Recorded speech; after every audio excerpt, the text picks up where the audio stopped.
మన ప్రభువు రక్షకుడు నజరేయుడైన యేసుక్రీస్తు నామములో అందరికీ శుభాభివందనములండి. అందరికీ వందనాలు. అందరూ బాగున్నారా? అందరూ బాగున్నారు. దేవుని కృప వల్ల ఈ 9వ మాసంలో దేవుడు మనల్ని అందరినీ కూడా సురక్షితంగా రక్షించుకుని మళ్ళీ భూమి మీద బతకడానికి, జీవించటానికి, పోషించటానికి మనకందరికీ అయిన తండ్రిగా ఉన్నాడు, యజకుడిగా ఉన్నాడు, యజమానిగా ఉన్నాడు, పోషించేవాడుగా ఉన్నాడు. గత దినములన్నీ కూడా దేవుడు చక్కగా కృపాక్షేమంలో వెంట ఉంచి మనలందరినీ కూడా నడిపించిన దేవునికి 2 చేతుల బాగా దేవుని స్తోత్రాలు చెల్లిందాం. స్తోత్రం స్తోత్రం స్తోత్రం స్తోత్రం. హల్లెలూయా హల్లెలూయా. ఈ దినమున 9వ మాసంలో మాటి పునరుద్ధాన దినములో గొప్ప వాగ్దానముతో దేవుడు మనతో మాట్లాడబోతూ ఉంటున్నాడు. మన యొక్క మందిరానికి వచ్చేటువంటి చక్కటి వాగ్దానం ఈరోజు యోవేలు గ్రంథంలో 2వ అధ్యాయము 21వ వచనము వాగ్దానంగా దేవుడు అనుగ్రహించారు. చదువుకుందాము. దేశమా భయపడక సంతోషించి గంతులు వేయము, యెహోవా గొప్ప కార్యములు చేసెను. చక్కటి వాక్య భాగం అండి ఇది. చాలా చక్కటి వాక్య భాగం. ప్రియమైన సంగమా, ప్రియమైనటువంటి వారులారా, ఈ దినమున ఈ వాక్యములో కొన్ని విషయాలు మనము తెలుసుకుందాం. అసలు ఈ గ్రంథము దేని గురించి వ్రాయబడ్డది? ఈ యోవేలు గ్రంథంలో చక్కటి దేశం గురించి, దాంట్లో ఉన్నటువంటి జనాంగమును గురించి భయపడకట్టున్నాడు. భయపడక, ఇంకో ఏమంటే భయపడక సంతోషించి గంతులు వేయమంటున్నాడు. అలాగే గంతులు వేస్తే సంతోషించి గంతులు వేయము, యెహోవా గొప్ప కార్యాలు మన ఎడల జరిగిస్తారని చెప్పి గొప్ప వాగ్దానపూర్వకంగా ఈ దినమున దేవుడు ప్రత్యక్ష వాక్కు మనకు తెలియపరుస్తూ ఉంటున్నాడు. అసలు ఈ యోవేలు గ్రంథంలో ఈ 1వ అధ్యాయంలో 1వ వచనంలో మనం చూసినట్లయితే పెతూయేలు కుమారుడైన యోవేలునకు ప్రత్యక్షమైన యెహోవా యొక్క వాక్కు. పరిశుద్ధ గ్రంథంలో ఈయన తండ్రి పేరు మాత్రమే రాశారు, పెతూయేలు అని చెప్పేసి. ఇంకెక్కడా కూడా రాయబడలేదు. ఎందుకనంటే పరిశుద్ధ గ్రంథంలో యోవేలు అనే ఒక వ్యక్తులు 14 మంది ఉన్నట్లుగా పరిశుద్ధ గ్రంథంలో చూపిస్తూ ఉంటుంది. కాబట్టి యోవేలు అని ఎవరిని మనం అంటాము? 13 మందిలో ఎవరిని మనము అని అంటాము, అనుకుంటాము అనేది. అందుకే పరిశుద్ధ గ్రంథంలో పెతూయేలు కుమారుడగు యోవేలు అని రాయబడ్డది, పెతూయేలు అని. ఇంతకీ యోవేలు అనగా అర్థం ఏంటంటే యెహోవాయే దేవుడని అర్థము. యెహోవాయే దేవుడని అర్థము. ఇతను ప్రవర్త. ఇతను ఎవరట? ప్రవర్త, యాజకులలో ప్రవర్త. ఇతని తండ్రి పేరు పెతూయేలు. పెతూయేలు అనే మాటకు అర్థం ఏంటంటే దేవునిచే ప్రోత్సహించబడినవారు అని అర్థం. చక్కటి అర్థాలు కలిగినటువంటి ఇద్దరి జీవితాల్లో దేవుని యొక్క భయము, భక్తిలో వారు పెరుగుతూ దేవుని యొక్క ప్రత్యక్షత వాక్కుల ద్వారా వారు ప్రవచిస్తూ ఉంటున్నారు. యోవేలు ఇక్కడ ప్రవచిస్తూ ఉంటున్నాడు. ఇది ఎప్పుడు జరిగింది, ఏ కాలంలో జరిగింది అని మనం ఆలోచన చేస్తే ఇది క్రీస్తు పూర్వము 835 నుండి 796వ సంవత్సరంల వరకు మధ్యకాలంలో ఈ యొక్క గ్రంథము రచించబడ్డది. ప్రవచనం వచ్చిందని. ఎందుకంటే అష్షూరుల యొక్క చెరలోకి వెళ్ళేటప్పుడు బబులోను చెరకు ముందు ఈ మధ్యకాలంలో జరిగినటువంటి సంగతులు పరిశుద్ధ గ్రంథంలో ఏ ప్రవర్త ఏ కాలంలో ప్రవశించారో, దేవుడి వాక్కు వచ్చినదో వారి ద్వారా అనేది 1వ అధ్యాయంలో రాయబడ్డది. కానీ యోవేలు గ్రంథంలో మాత్రం ఆ విధంగా రాయబడలేదు. అందుకే దీన్ని మనము ఏ విధంగా ఆలోచన చేయాలంటే దీంట్లో పరిశుద్ధ గ్రంథాలు ఈ 3 అధ్యాయాల్లో కూడా చక్కగా మనం చదివినట్లయితే మనము పరిశుద్ధ గ్రంథం 3 అధ్యాయాలు కూడా మీరు చదువుకోండి ఆ సమయం ఉన్నప్పుడు. ఈ చదువుకున్నట్లయితే దీంట్లో మనకి ఆ యుద్ధాల గురించి, దేవుని యొక్క మందిరం గురించి కనపడతా ఉన్నది. తన మందిరం పాడైపోయినది, నైవేద్యంలో ఎవరు కూడా మరి తేవటానికి రావటానికి వీలు లేకుండా మందిరంలో మరి ఏమీ లేవనట్లుగా మందిరం పాడైపోయినట్లుగా అక్కడ మనం చూస్తూ ఉంటున్నామండి. ఆ మొదటి అధ్యాయంలో, రెండవ అధ్యాయంలో, మొదటి అధ్యాయంలో అంతా కూడా చూడండి. ఇక్కడ దీన్ని మనము 3 భాగాలుగా విభజించాం. 3 అధ్యాయాలు కూడా 3 భాగాలుగా విభజించాం. ఈ 3 అధ్యాయాలు దీంట్లో ఏంటమ్మా 3 అధ్యాయాలు ఏంటమ్మా 3 అధ్యాయాలు యోవేలు గ్రంథంలో. ఈ 3 అధ్యాయాలలో 73 వచనాలు ఉన్నాయి. ఎన్ని వచనాలు? 73 వచనాలు. ఈ 73 వచనాలు 3 అధ్యాయాల్లో 3 పాఠాలుగా మనం చెప్పుకోవచ్చు. ఎందుకనంటే 3 పాఠాలుగా మనము చెప్పుకోవచ్చు. మొదటి అధ్యాయంలో మనం చూసినట్లయితే ఇక్కడ ఫలించలేని స్థితిలో వారు ఉన్నారు. మొదటి అధ్యాయంలో అంతా కూడా ఫలించలేని స్థితి వారిది. అంటే కరువు వచ్చేసింది. దేవుడి హెచ్చరిక వారి మీదకి వచ్చేసింది. రెండోది ఏంటంటే పశ్చాత్తాపపు స్థితి అని రాయబడ్డది. అయితే కన్నీరు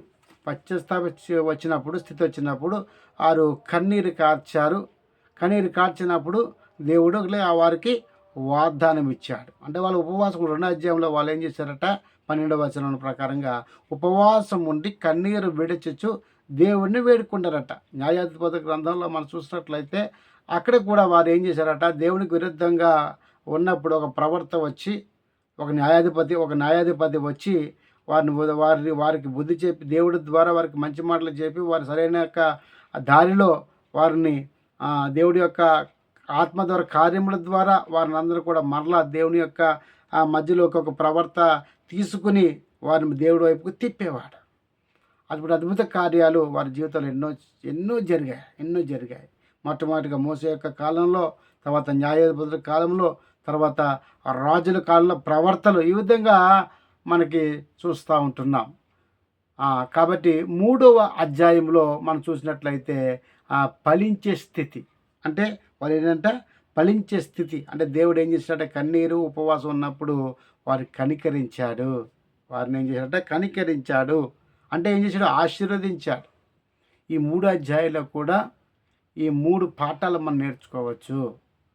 గమనించండి. ఈ రోజున ఈ 9వ మాసంలో ఈ పునరుద్ధానం యొక్క దినములో దేవుడు మనల్ని అందరినీ కూడా మొట్టమొదటిగా పడిచిన స్థితిలో ఎవరైతే ఉంటున్నారో వారు కన్నీరు విడిచి ప్రార్థన చేయాలి. అంటే కన్నీరు ఎందుకు విడుస్తారంటే వారు చేసేటువంటి పాపములు బట్టి, వారు చేసిన దోషములు బట్టి ఆ యొక్క దేశమే కాదు, వారి కుటుంబమే కాదు, వారి యొక్క చుట్టుపక్కల వారి యొక్క ఏం జరిగిందట? వారి యొక్క ప్రతి పరిస్థితుల్ని వాళ్ళకి అనుకూలంగా లేకుండా దేవుడు చేసేసాడు.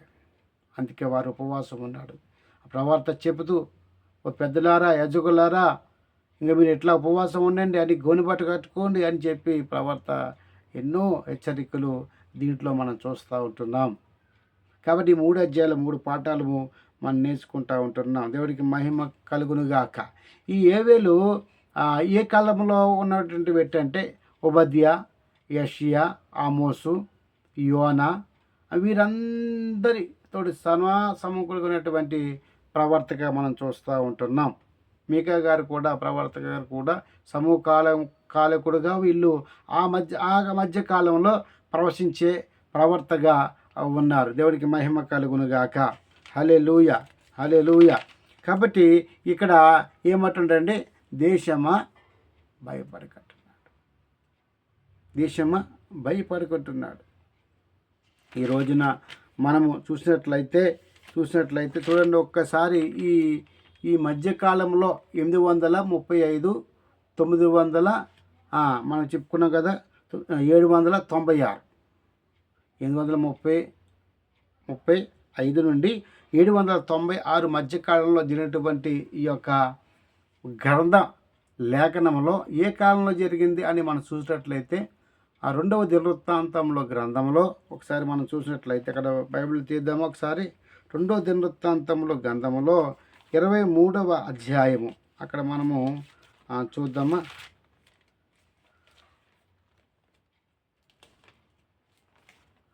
23వ 22, 23వ అధ్యాయాలు కూడా మనము అక్కడ చూసినట్లయితే అక్కడ చూడండి, అక్కడ మొదటి వచనంలో రాయబడ్డది ఏమని రాయబడ్డదంట? అరబీలతో కూడి దండు విడియు చోటికి వచ్చిన వారు పెద్దవారి నందలి చంపిరి. కనుక యెరూషలేము కాపురస్తులు అతని కడుక్కొని కుమారుడైనటువంటి అహజ్యాను అంతటి బదులుగా రాజును చేసిరి. ఆ ప్రకారం యూదారాజు రెహోబోరాము కుమారుడైన అహజ్యా రాజ్యము పొందెను. అహజ్యా ఏలారబించినప్పుడు 42 వాడై యెరూషలేములో 1 సంవత్సరము ఏలును. అతని తల్లి ఒమ్రి కుమార్తె, ఆమె పేరు అతల్య. ఇక్కడ చూసినట్లయితే అతల్య ఎవరు? ఈ అతల్య ఎవరు? ఈ అతల్య ఎవరు అని మనము ఆలోచన చేసినట్లయితే యెరోరాము యొక్క భార్య అతల్య. ఎవరమ్మా? అతల్య అనే మాటకు అర్థం ఏంటంటే యెహోవా బాధ పెట్టున్నది, యెహోవా గొప్పవాడు. యెహోవా బాధ పెట్టినది, యెహోవా గొప్పవాడు అని ఇక్కడ రాయబడ్డది. ఎందుకనంటే మరి 2 రాజుల గ్రంథంలో 11వ అధ్యాయము 1:21 వచనాలు మనం అక్కడ చూసినట్లంటే అహాబు యెజెబెలు యొక్క కుమార్తె ఈ అతల్య. ఎవరి? అహాబు యెజెబెలు. తెలుసు కదా అహాబు యెజెబెలు. వీళ్ళందరూ కూడా యూదా రాజ్యానికి రాజులు. వీళ్ళందరూ కూడా యూదా రాజ్యం అంటే తెలుసు కదా మనకి. సొలొమోను యొక్క కుమారుడు యొక్క రెహబాము కాలంలో దక్షిణ రాజ్యము కింద అక్కడ 2 రాజ్యాల కింద విడిపోయి ఉత్తర రాజ్యము, దక్షిణ రాజ్యం 2 రాజ్యాలుగా అక్కడ ఇడిపోయి మనం చూస్తూ ఉంటున్నాం. ఉత్తర రాజ్యమేమో ఇశ్రాయేలు దేశముగా మారింది, దక్షిణ రాజ్యమేమో యూదుల దేశ రాజ్యముగా అక్కడ మారింది. ఇక్కడ చూడండి, ఈ యొక్క యూదుల యొక్క యూదా రాజ్యానికి వీరు రాజులుగా రాణులుగా ఉంటున్నారు. కాబట్టి ఈ ఎవరమ్మా? అహాబు ఎవరమ్మా? అహాబు యొక్క కుమారుడు అతల్య యొక్క కుమారుడు అమజ్య. చూసారా? అమజ్య యొక్క కుమారుడు ఎవరు? యోవాషు. ఇక్కడ చూడండి, చాలా వారి యొక్క కాలంలో యెహోరాము అనేటువంటి యాజకుడు అక్కడ వాళ్ళ దంపతులు 22వ అధ్యాయం 23వ అధ్యాయం మీరు అక్కడ చూసుకున్నట్లయితే అక్కడ రాజుల గ్రంథం 11వ అధ్యాయము 14వ అధ్యాయం కూడా మీరు చదువుకున్నట్లయితే అక్కడ చక్కగా రాయబడ్డదండి. ఎందుకంటే వీరి గురించి చక్కగా రాయబడింది. కాబట్టి గమనించండి, వీరి యొక్క దేశంలో దేవుడు గొప్ప మరి రాజ్యాన్ని పరిపాలించి మరి ఎవరొక్క యెహోరాము యొక్క మరి కుమారుడుగా ఎవరట? యెహోరాము ఎవరట? యెహోషాపాతు యొక్క కుమారుడు యెహోరాము. ఎవరు? యెహోషాపాతు యొక్క కుమారుడు అతల్య. ఎవరు? యెజెబెలు యొక్క కుమార్తె. వారిద్దరికి వివాహము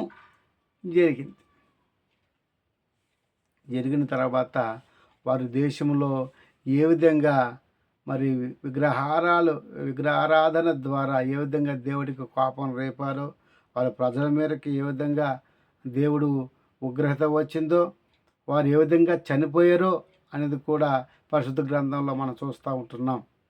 అటువంటి మరి అతల్య యొక్క భర్త మరి అక్కడ కూడా మరి చనిపోయినట్టుగా చూస్తూ ఉంటున్నాం. వేరే ఒక యుద్ధంలో వాళ్ళు చనిపోయారు. తర్వాత కడుపు జబ్బుతోటి శరీరం యొక్క మరి క్రియలతోటి వారు కుమారుడు కూడా అక్కడ చనిపోయినట్లుగా చూస్తూ ఉంటున్నాం. పడక మీద చంపబడినట్లుగా చూస్తూ ఉంటున్నాం. జబ్బు వచ్చినప్పుడు పడుకున్న ఆ పడక మీదే చంపబడ్డాడు. ఇవన్నీ కూడా మనం చూసినట్లయితే ప్రతి గ్రంథంలో మనం అంతా పరిశీలన చేసేటంటే 23వ అధ్యాయం 1-21 సంవత్సరం మరి 22వ అధ్యాయము 11వ వచనం 12 వచనాలు కూడా మనం చదివినట్లయితే అక్కడ చూడండి, అక్కడ అమజ్య యొక్క కుమారుడు యెహోవాషు ఆ యెహోవాసు ఆయన్ని చిన్నతనంలో దాచిపెట్టారు. ఎందుకనంటే వారు చనిపోయారు. వాళ్ళ తండ్రి చనిపోయారు, వాళ్ళ తాత చనిపోయారు. అయితే అతల్య తన యొక్క రాజ్యానికి రాణిగా ఉండాలని తన రాజవంశీకులందరినీ కూడా హతం చేపిచ్చేసిందంట. ఏం చేపిచ్చేసింది? హతం చేపిచ్చేసింది. ప్రియమైన వాళ్ళారా, హతం అంటే నేనే ఉండాలి, ఇంకెవరు ఉండొద్దని చెప్పేసి. అయితే అటువంటి సమయాల్లో మరి యూదా రాజ్యానికి రాజులు ఎవ్వరూ లేరు ఆ సమయంలో. ఆఖరి వారిగా చూస్తూ ఉంటున్నాం. మరి వీరి యొక్క వంశం రావాలి కదా. అయితే చూడండి, ఆ యుద్ధము వాళ్ళ తండ్రి గారు చంపినప్పుడు, ఎవరు తన కుమారుని చంపినప్పుడు తన యొక్క కుమారుల్ని వారి యొక్క ఒక యజకుల కుటుంబం, ఈ యజకుల యొక్క కుటుంబం రక్షించినట్లుగా పరిశుద్ధ గ్రంథంలో మనం చూస్తూ ఉంటున్నాం. ఆయన ఎవరట? యెహోయాదా అనేటువంటి ఒక యజకుడు ఆ కుమారుణ్ణి దాచిపెట్టారట. ఎన్ని సంవత్సరాలు? 6 సంవత్సరాలు దాచిపెట్టారట. దాచిపెట్టారన్న మాట మీకు మరలా ఎక్కడ జ్ఞాపకం వస్తుంది తెలుసా? ఎక్కడ జ్ఞాపకం వస్తుంది? ఒకసారి ఆలోచించేయండి. మోషేను జమ్ము పెట్టెలో దాచిపెట్టారు. జమ్ము పెట్టెలో దాచి నదిలో వాళ్ళు వదిలివేసినట్లుగా మనం చూస్తూ ఉంటున్నాం. దాచిపెట్టినోడు మళ్ళీ ఏ విధంగా మోసే విషయంలో మనకు అన్ని విషయాలు తెలుసు. ఎలా గొప్పవాడయ్యాడు దేవుడు అనుకున్నాడు. అలాగే యావాషును కూడా దేవుడు దాచిపెట్టాడు. ఎందుకంటే ఆ రాజులు రాజ్యాంగాన్ని పరిపాలించ ఆ యొక్క రాజ్యాన్ని పరిపాలించడానికి రాజు కావాలి. అతల్య తన యొక్క చెడు మార్గం నడిచి దుర్మార్గురాలుగా అయిపోయింది. దేవుడి కోపం రప్పించింది. ఆ తర్వాత ఈ యొక్క యెహోయాదాను దేవుడు ఎన్నుకుని వారి యొక్క కుటుంబం అంతా కూడా మరి 6 సంవత్సరాలు దాచిపెట్టి తర్వాత చూడండి, మరి 7వ సంవత్సరంలోనే దేవుడు గొప్పగా ఎన్నుకున్నాడమ్మ. 7వ సంవత్సరంలోనే. అదే 2వ దినవృత్తాంతాల గ్రంథంలో 23వ అధ్యాయంలో 1వ వచనం నుంచి మన 21 వచనాలు అక్కడ మనం చదివినట్లయితే అక్కడ 7 సంవత్సరంలో యూదా రాజ్యానికి రాజుగా పట్టాభిషేకము చేయించారు. ఎవరంటే లేవీలు, అక్కడ పెద్దలు, సమాజం అంతా కూడా యెహోయాదా యొక్క సమక్షంలో ఆ చిన్న వయసులోనే కిరీటం పెట్టి పట్టాభిషేకం చేయించినట్లుగా చూస్తూ ఉంటున్నాం రాజ్యానికి. ఆ మాట విన్నటువంటి అతల్య అందరి మీద కక్ష కట్టి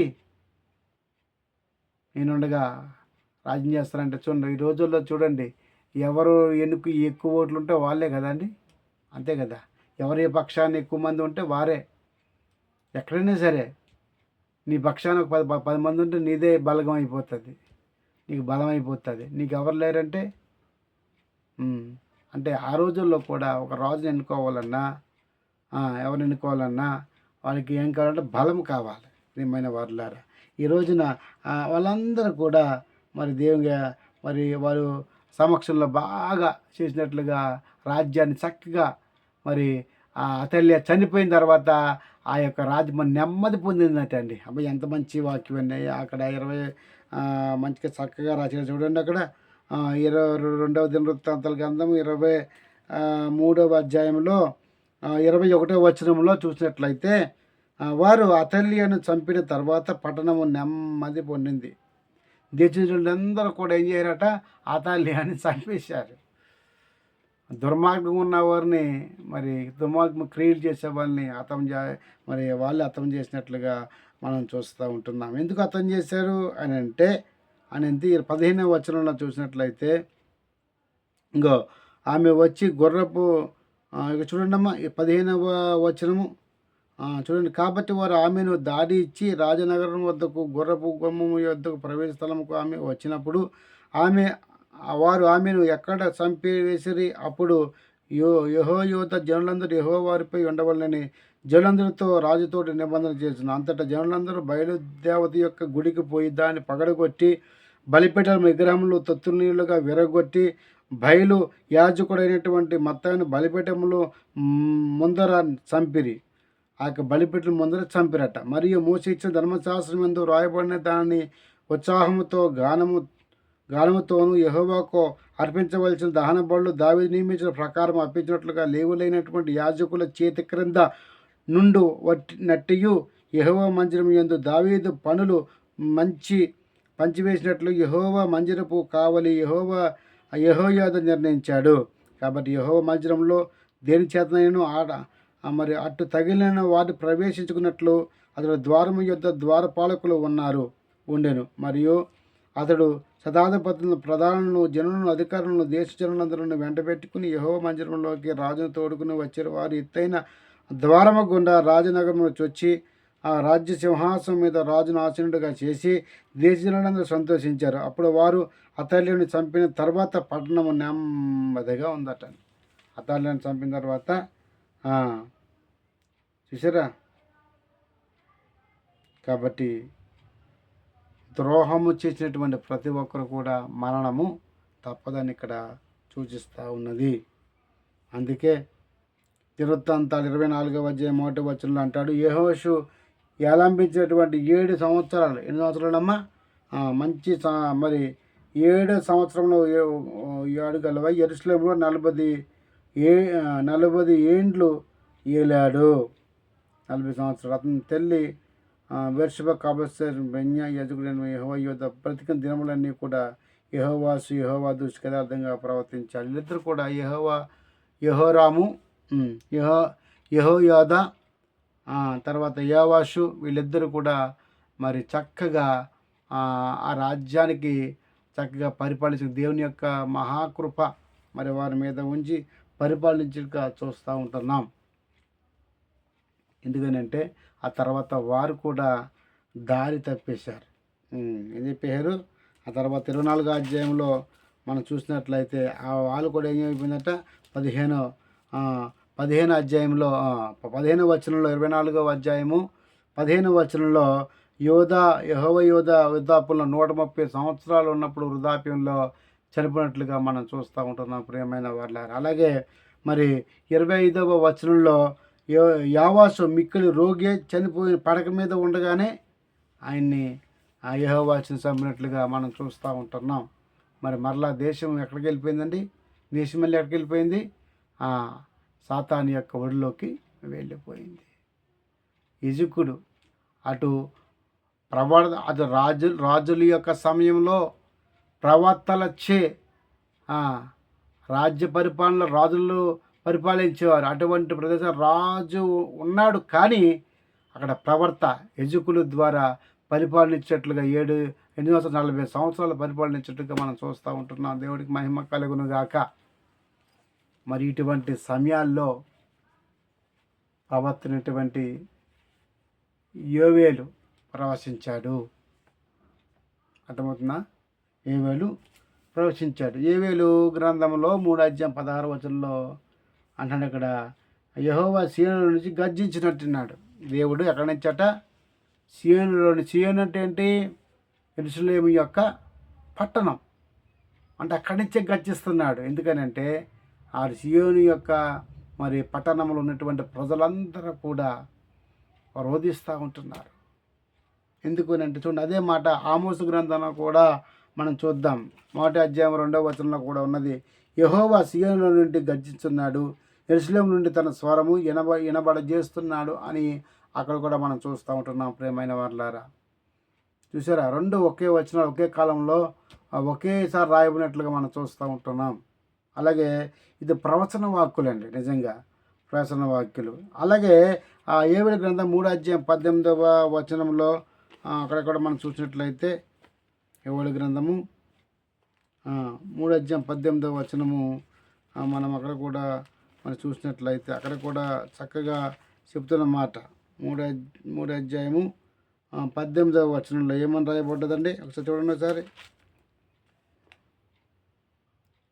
ఆ దినమందు పర్వతములో నుండి కొత్త ద్రాక్షరసము పారును, కొండలలో నుండి పాలు ప్రవహించును, యూదా నదులన్నింటిలో నీళ్లు పారును, నీటి ఊట యెహోవా మందిరంలో నుండి ఉబికి పారి షిత్తీము లోయను తడుపును అని వ్రాయబడింది. అదే మాట మనము చూడండి ఆమోసు గ్రంథంలో కూడా ఆమోసు గ్రంథంలో 9వ అధ్యాయం 13వ వచనంలో కూడా మనం చూద్దాం. 9వ అధ్యాయం 13వ వచనంలో కూడా మనం చూద్దాం. రాబో దినములలో కోయవారు దున్నివారి వెంటనే వత్తురు, విత్తనము చల్లువారి వెంటనే ద్రాక్ష పండ్లు త్రొక్కువారు వత్తును, పర్వతముల నుండి మధురమైన ద్రాక్షరసము స్రవించును, కొండలన్నీ రసదారులాగును, ఇదే యెహోవా యొక్క వాక్కు అని రాయబడ్డది.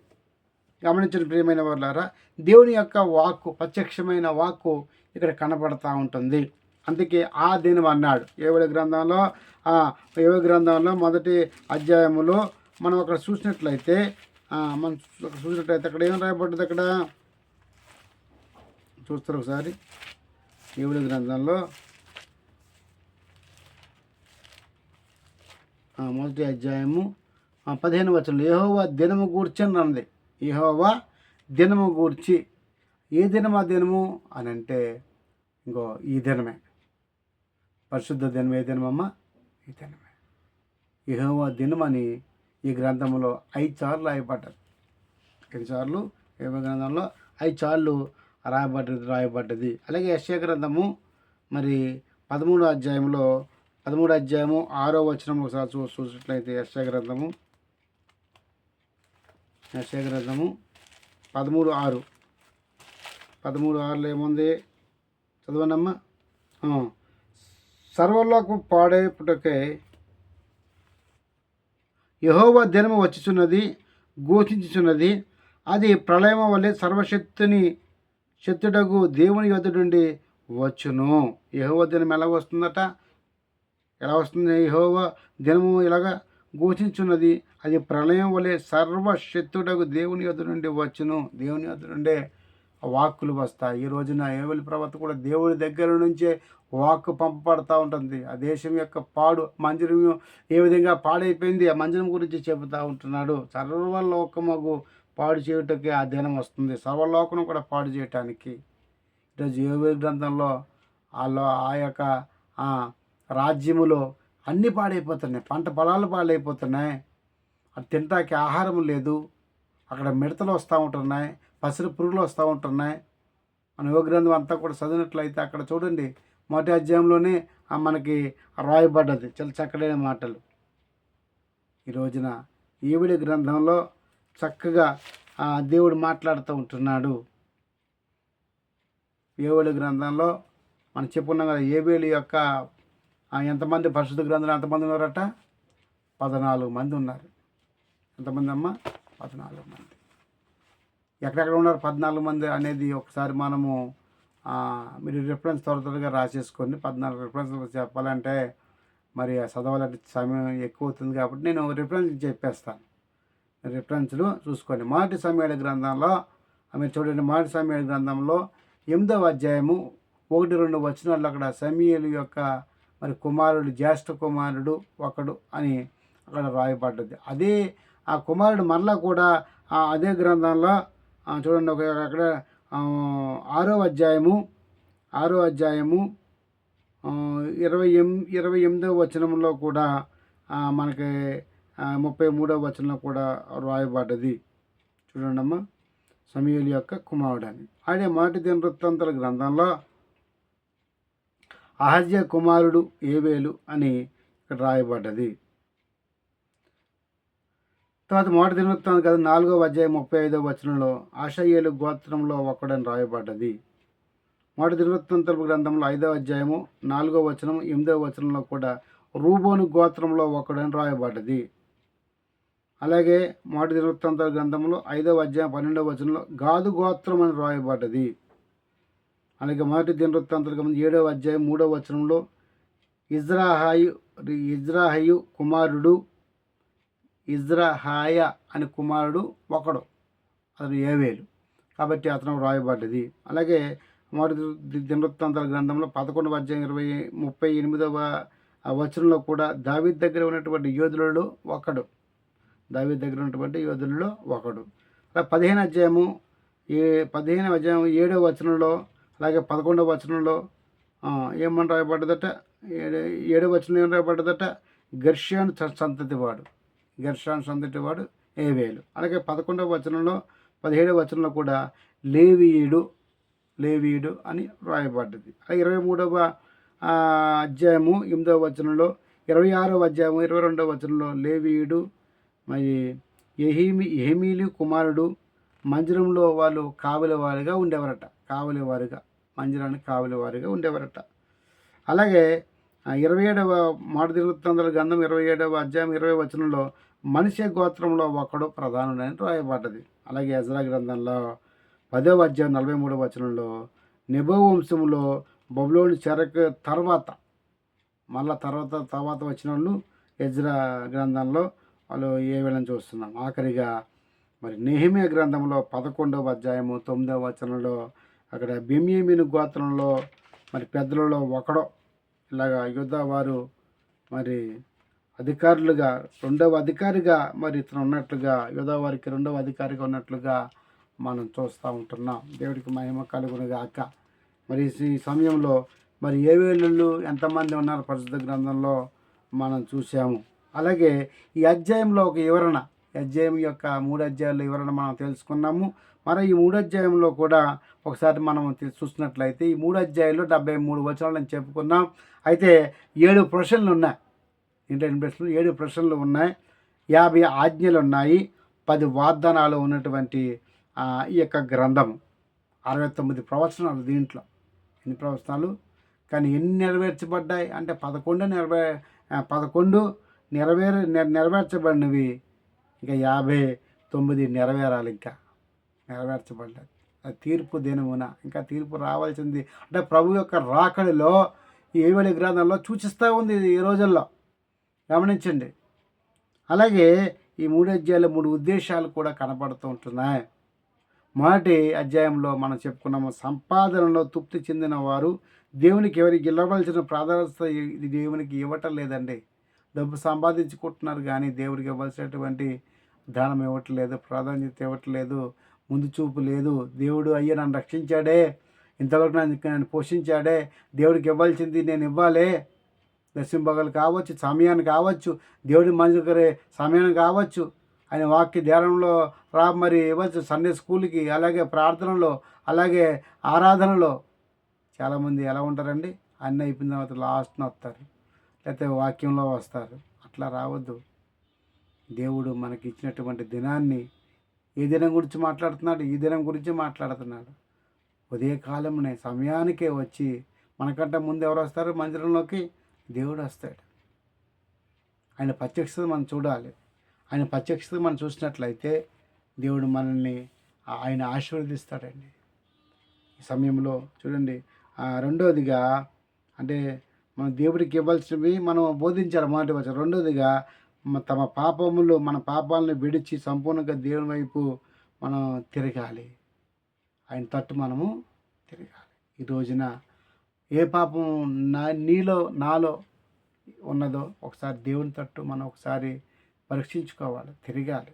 ప్రియమైన వాళ్ళారా, ఎందుకనంటే ప్రతి ఒక్కరు ఈ దినాల్లో చాలామంది రోగాలతోటి, శాపాలతోటి, దేవునికి సమయం ఇవ్వలేక, రాలేక అనేక మంది చాలా చోట్లకి వెళ్ళిపోతుంటున్నారు.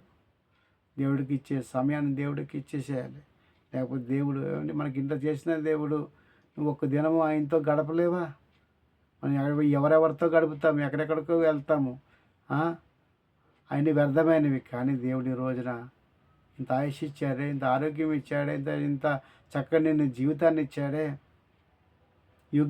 చక్కటి యోగ్యత నీకు ఇచ్చాడే. మరి దినము ఆయనకి ఇవ్వాలి కదా, ఇవ్వవలసిందే. కాబట్టి 7 గ్రంథం 2వ అధ్యాయం 12వ వచనంలో తమ పాపాలను ఒప్పుకున్నారు, కన్నీరు కార్చారు, ఉపవాసం ఉన్నారు. మూడవదిగా ఆయన తట్టు తిరిగితే మన పాపాలు ఒప్పుకుని ఆయన తట్టు నిజముగా మొర్రపెట్టి ఉపవాసం ఉంటే, ఆయన తట్టు తిరిగితే 3వ అధ్యాయంలో ఆయన తట్టు తిరిగితే ఆయన సంపూర్ణులుగా మనకు చేస్తాడు. దేవుడికి మహిమ కలుగును గాక. సంపూర్ణ ఆరోగ్యం ఇచ్చి నిన్ను ఆయన దీవిస్తాడు. 13వ వచనంలో ఆయన దీవించిపోతూ ఉంటున్నాడు. ఈ రోజున అటువంటి ధన్యత దేవుడు మనకి ఇచ్చునుగాక. నిజంగా ఈ యొక్క సమయంలో యోబు గ్రంథంలో మనకి ఏం చెప్తున్నాడంటే 21వ వచనంలో 2వ అధ్యాయంలో దేశమా అంటున్నాడు. దేశమా అంటే మనకు బాగా తెలిసి 100వ కీర్తనలో ఆ వచనంలో అధ్యాయము మొదటి వచనంలో 100వ కీర్తన మొదటి వచనంలో సమస్త దేశంలో యెహోవాని ఇయ్యాలంట, స్తుతించాలట, కృతజ్ఞతలు చెల్లించాలట. ఎందుకనంటే ఆయన కృతజ్ఞతలు చెల్లించి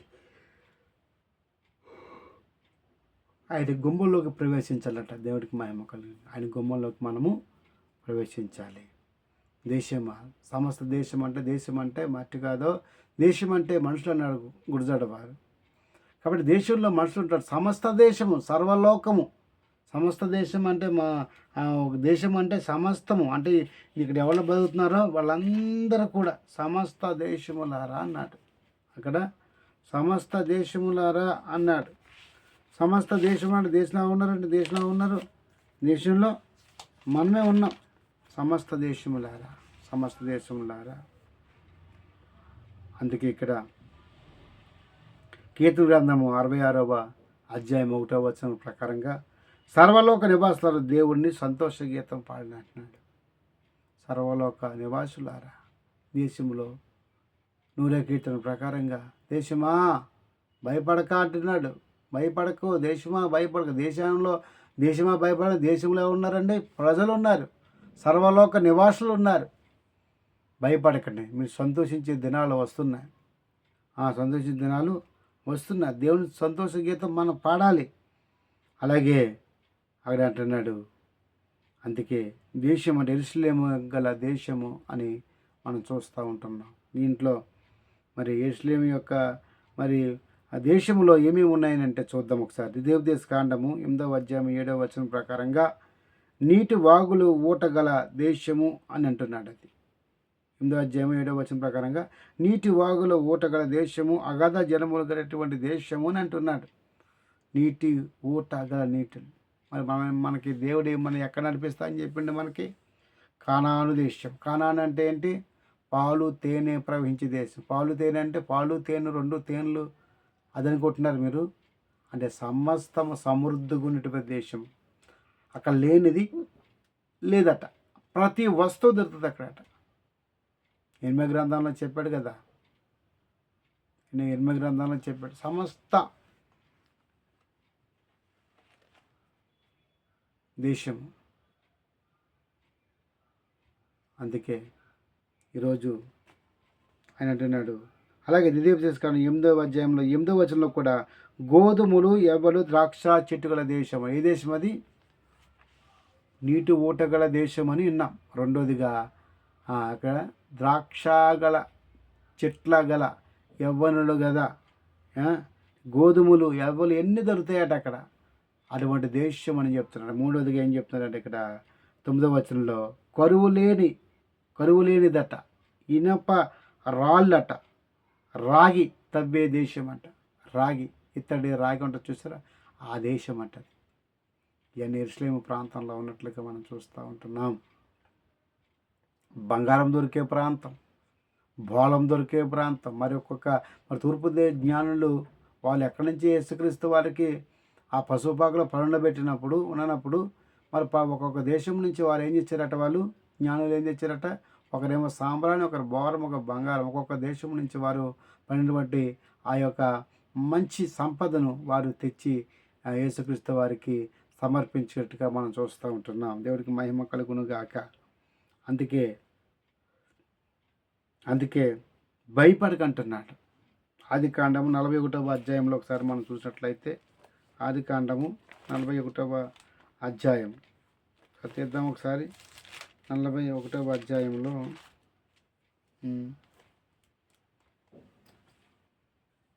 1 నుంచి మనం అక్కడ 25వ వచనం కూడా 1 నుంచి అక్కడ చూసారా,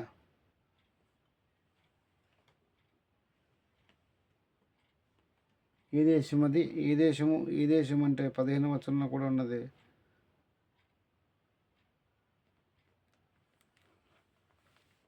సారీ, అది కాదు. 15వ అధ్యాయం 1వ వచనం.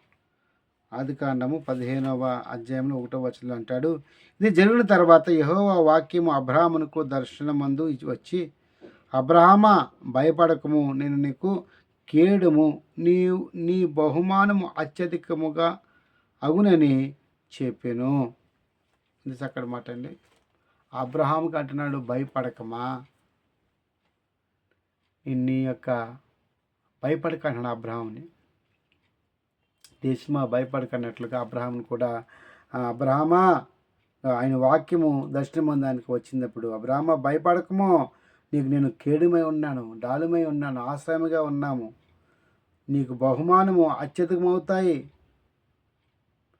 నీకేమి ఇచ్చినా నువ్వు అనుకుంటామేమో, నీకు ఏం కావాలి? బహుమానం అంటే ఏంటి? బహుమానం అంటే చెప్పండి ఒకసారి. బహుమానం అంటే నీకు ఏదైనా బంగారమా, లేకపోతే ఏదైనా ఇండ్ల స్థలాలా, లేకపోతే ఏదైనా వచ్చేసారు నీకు? అది కాదు బహుమానం అంటే. గర్భ ఫలము యెహోవావిచ్చు బహుమానం, అదే ఇస్తానంటున్నాడు. నీ బహుమానం అత్యధికమవుతుంది, నీ వంశము. నువ్వు భయపడకు. నువ్వు దేని గురించి భయపడుతున్నావు? సతాన్ని భయపడుతున్నావా? నీ వాగ్దానం ఎప్పుడో చేశాను నీకేమని, నీ వంశాన్ని ఇసుక రేణు అంటే ఆకాశ నక్షత్రముల కంటే నేను విస్తరింపజేస్తాను అన్నాడు. మరి దినమున అబ్రహాముకి ప్రత్యక్ష దర్శనమందు వాక్కు వచ్చిందండి. భయపడుతుంది. నేను భయపడుతున్నాను. ఈరోజు నువ్వు కూడా భయపడుతున్నావేమో.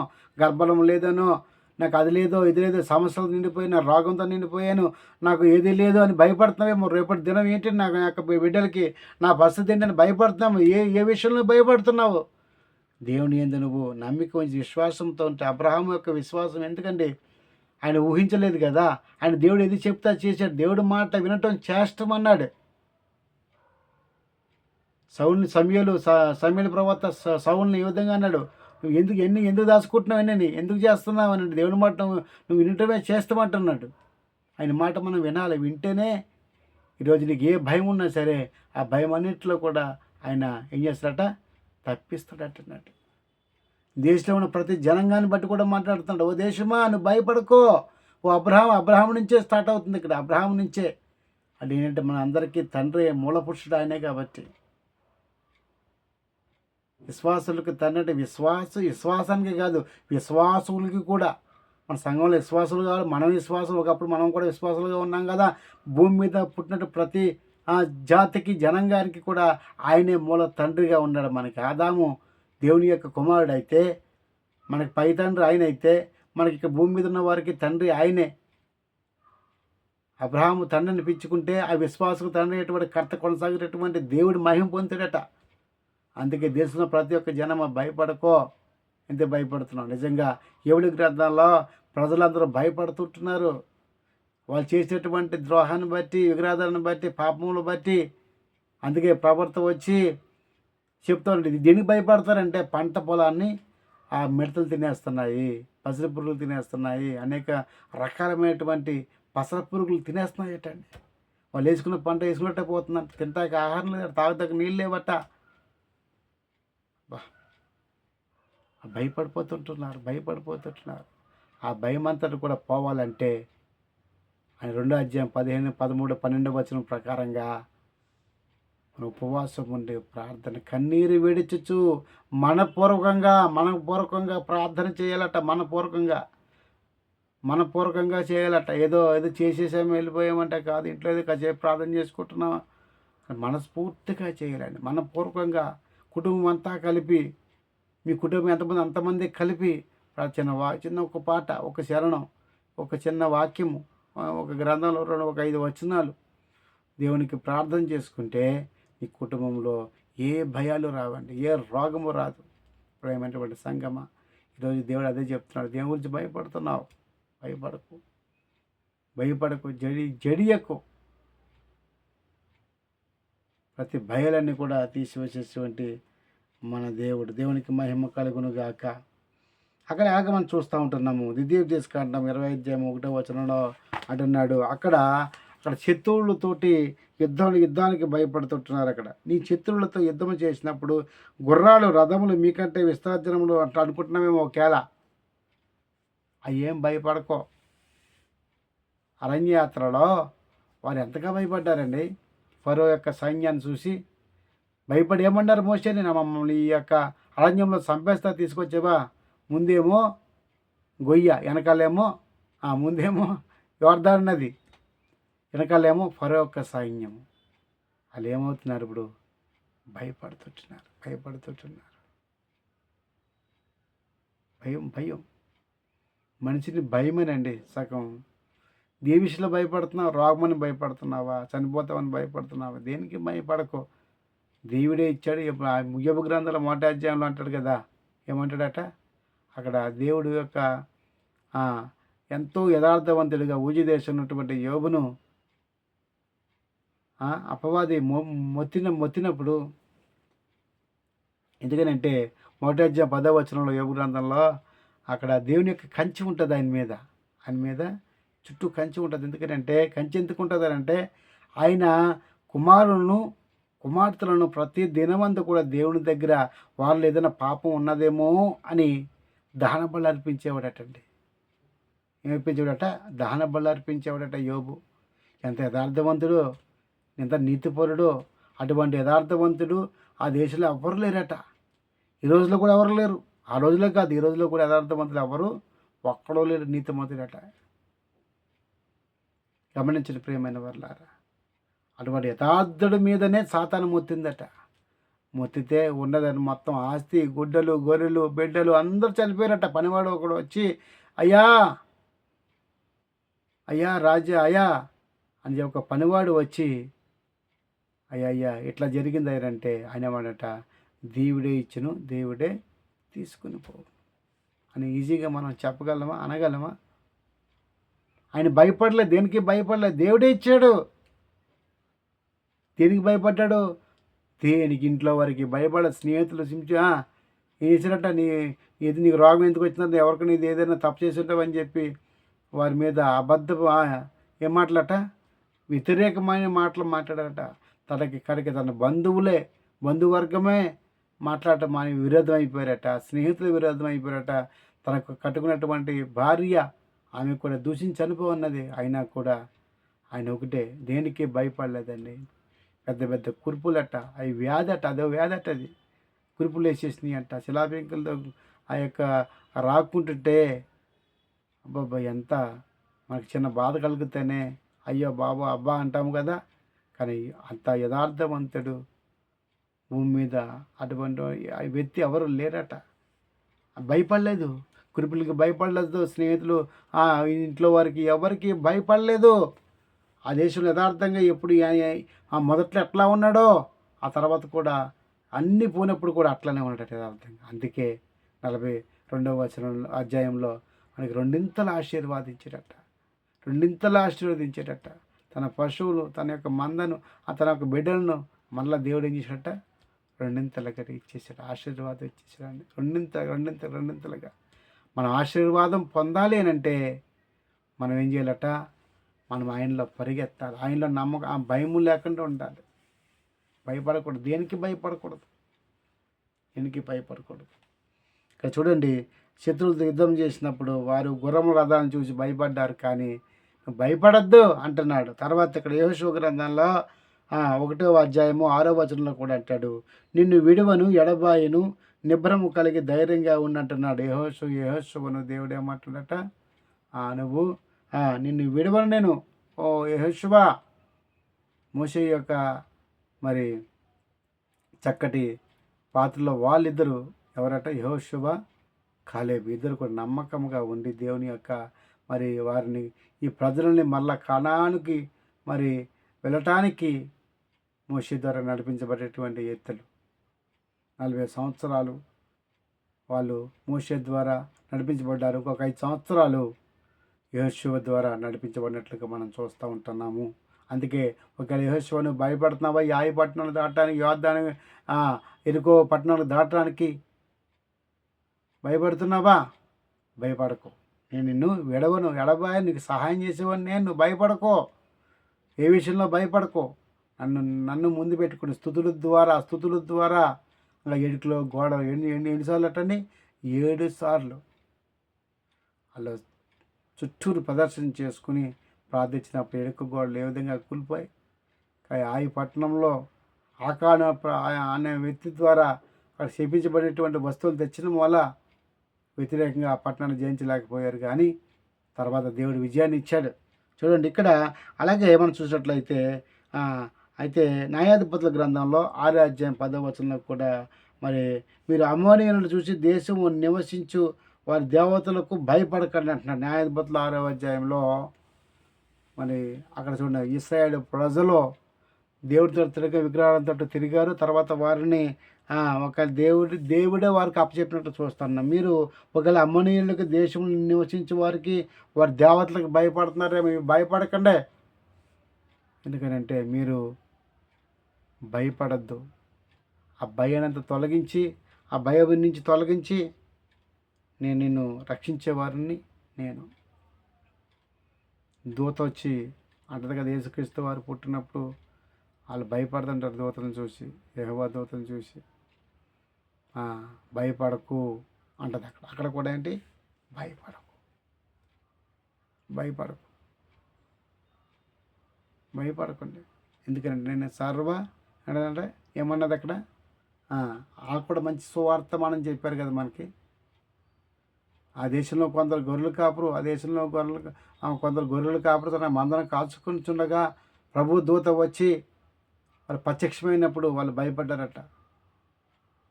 భయపడినప్పుడు అక్కడ చక్కటి మాట ఉంది కదా, చదువుతారా మాట. ప్రజలందరికీ కలగబో మహా సంతోషకరమైన సువార్తమానం నేను మీకు చెప్తున్నాను.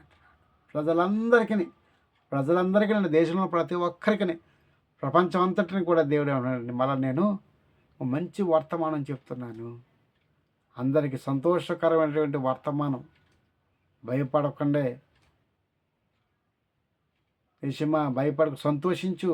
ఎందుకు సంతోషించాలంటే మన అందరి కొరకు అప్పుడే ప్రత్యక్ష వాక్కు దేవుడి ద్వారా పాత నిబంధన గ్రంథంలో వచ్చింది. కొత్త నిబంధన గ్రంథంలో మనం సంతోషించవలసింది ఏంటంటే ఆయనే మనకి దగ్గరికి వచ్చేసాడు. ఆయన దేవుడికి మహిమ కలుగును గాక. ఆయనే మన దగ్గరికి వచ్చేసాడండి. అబ్బాయి ఎంత మంచి సందేశం అండి.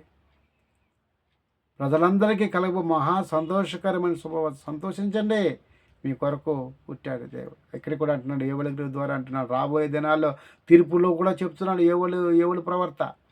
భయపడకండి దేశమా, భయపడకండి, సంతోషించి గొంతులు వేయండి.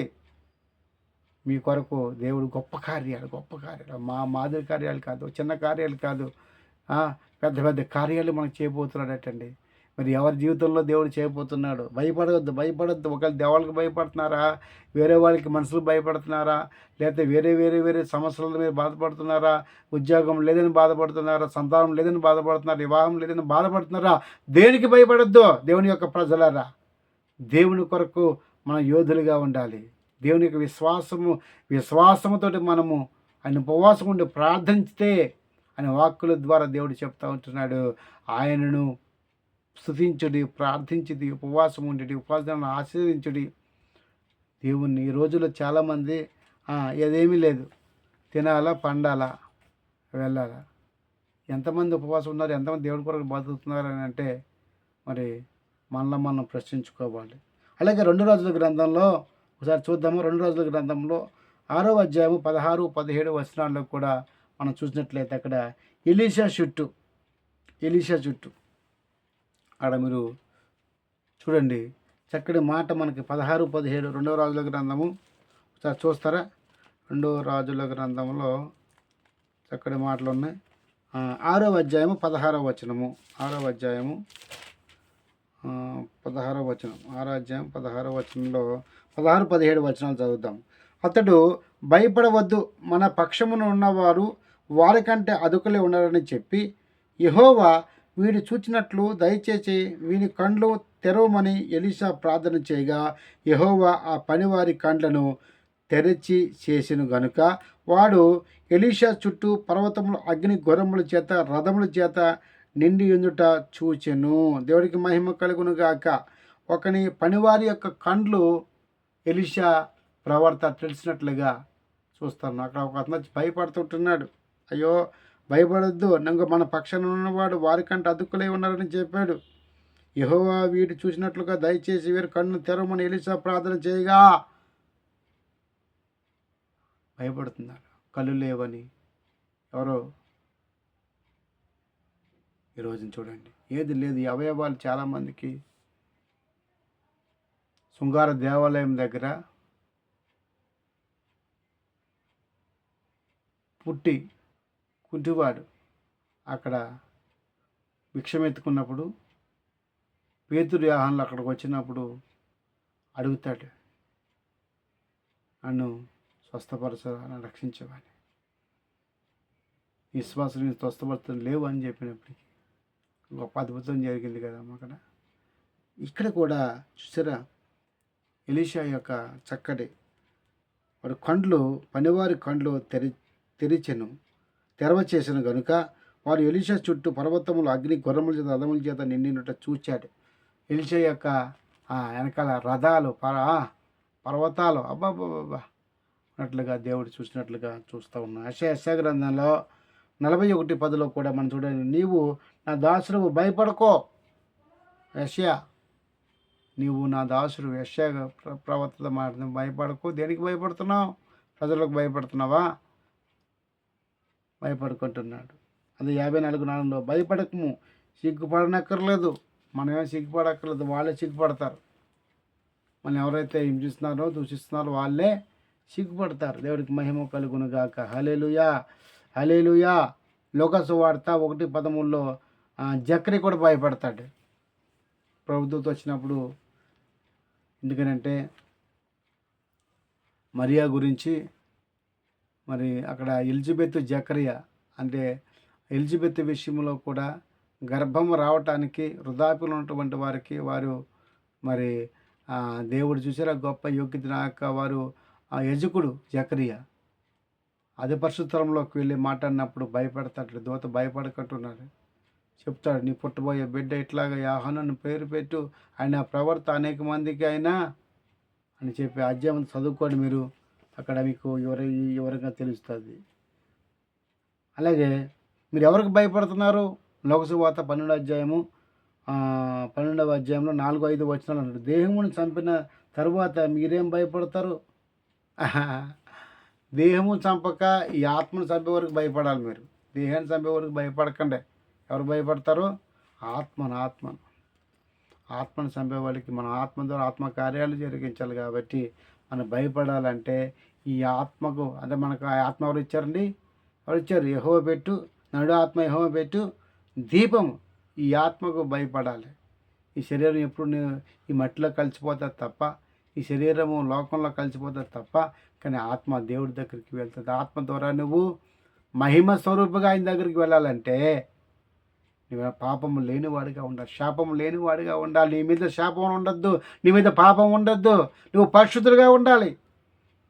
అందుకే నేను పరిశుద్ధుడు, మీరు కూడా పరిశుద్ధులుగా ఉండండి. అటు పరిశుద్ధత కావాలి అంటే ఈరోజు పరిశుద్ధమైనటువంటి శరీరాన్ని మనం తీసుకోవాలి. ఆ పరిశుద్ధుడి యొక్క ఆ రక్తాన్ని మనం సేవించాలి. నిజంగా ఈ రోజున తన రక్త మాంసంలో పాలువారే మనం ఉండాలి.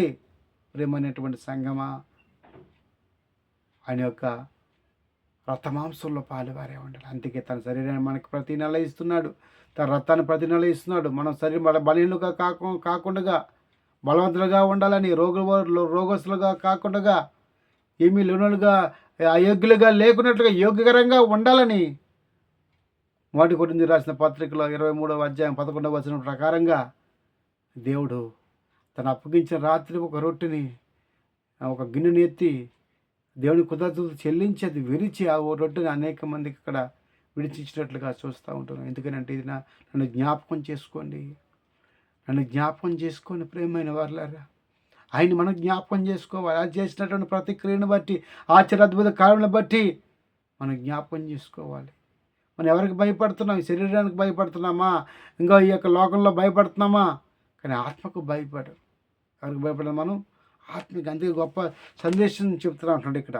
అందుకే దేహము చంపిన తరువాత మీరు భయపడాల్సిన అవసరం లేదు, కానీ ఆత్మకు భయపడాలని అంటున్నాడు. యెర్మీయా రాసిన గ్రంథంలో మరి 30వ అధ్యాయంలో మనం చూసినట్టు యాకోబు కూడా ఇక్కడ భయపడుతున్నాడు. ఇందు రాసిన గ్రంథంలో 30వ అధ్యాయము చూడండి, మొదటిసారి చూడండి. యెర్మీయా రాసిన గ్రంథము 30వ అధ్యాయము 30వ అధ్యాయంలో 9-10 వచనాలు. 9, 10 వచనాలు.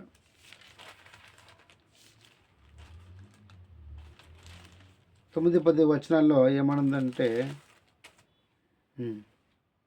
చూడండి ఇక్కడ. వారు తమ దేవుడైన యెహోవానగు నేను వారి మీద రాజుగా నియమించు దావీదును సేవించుదును. మరియు యెహోవా సెలవిచ్చినదేమనగా, సేవకుడైన యాకోబు భయపడకము, ఇశ్రాయేలు మిశ్రమయందును నేను దూరము నుండి ఉన్నను, చెరలోనికి పోయిన దేశము నుండి నీ సంతానపు వారిని రక్షించుచున్నాను. బెదిరించేవాడు లేకుండా యాకోబు సంతతి తిరిగి వచ్చి నిమ్మలించి నెమ్మది పొందును అంటున్నాడు. యాకోబు భయపడకో, నేను నీకు నీ జనాన్ని అందరినీ కూడా, నేను ఇశ్రాయేల్ ప్రజలందరూ కూడా మిశ్రమంది ఆశ్చర్యపడేటట్లుగా నేను చేస్తాను. దావీదు వంశస్థుల దావీదు ఇచ్చినటువంటి వాగ్దానాన్ని బట్టి, దావీదు యొక్క వాగ్దానాన్ని బట్టి తమ దేవుడైన యెహోవాకు నా మీద రాజుగా నియమించి దావీదు సేవించుదురు అని చెప్పి ఇక్కడ చక్కటి మాటలు కూడా మనం చూస్తూ ఉంటున్నాము. అర్థమవుతుందమ్మా? చాలా చక్కటి మాటలు ఇక్కడ జెఫన్యా గ్రంథంలో కూడా 3:16 అంటాడు, యెరూషలేమో భయపడకము, సీయోను ధైర్యంగా ఉండని అంటున్నాడు. యెరూషలేము నివాసులారా అంటున్నాడు. సీయోను నివాసులారా, యెరూషలేము నివాసులారా భయపడకండి, దేశమా భయపడక. ఈరోజున భయపడద్దు, ప్రతి విషయంలో కూడా ధైర్యంగా ఉండండి, సంతోషంగా ఉండండి. దేవుడు ఇచ్చినటువంటి గొప్ప ఆయుష్ని బట్టి, ఆరోగ్యాన్ని బట్టి మనం చక్కగా నిలబడండి. దేవుని యొక్క మందిరంలో, దేవుని యొక్క సన్నిధానంలో సరిగ్గా నిలబడి కన్నీరు విడిచి ఉపవాసం ఉండి ప్రార్థించండి ఆయనకి. అది జకరియా గ్రంథంలో కూడా అంటాడు, ఈ కాలంలో యెరూషలేమునకు యూదావారు ఏమీ మేలు చేయ ఉద్దేశించారు కాబట్టి కనుక భయపడకండి. జకరియా గ్రంథంలో ఈ కాలంలో ఈ రోజున యెరూషలేము వారు యూదావారికి మేలు చేస్తారు. యెరూషలేమునకు యూదావారికి మేలు చేయ ఉద్దేశించాను నేను. ఇదే సమయంలో దేవుడు యెరూషలేము నివాసులకి మళ్ళా పాపశాపములు తొలగించి 3 ఏవల గ్రంథం 3వ అధ్యాయంలో వారిని నేను ఏం చేయాలంట, వారికి మేలు చేయటానికి నేను ఉద్దేశిస్తున్నాను. కనుక భయపడకండి. ఈరోజు మనం భయపడకుండా దేవుడి సన్నిధిలో ప్రార్థన చేసుకోవాలి. దేవుడు మహాకృప ఏవల గ్రంథం మొదటి సెక్షన్లో ఈ యొక్క దేశము గురించి, భయము గురించి దేవుడు మాట్లాడుతూ ఉంటున్నాడు. ప్రేమైన వారులారా, కాబట్టి దినమున ప్రత్యేకమైన స్థితిలో భయపడకూడదు.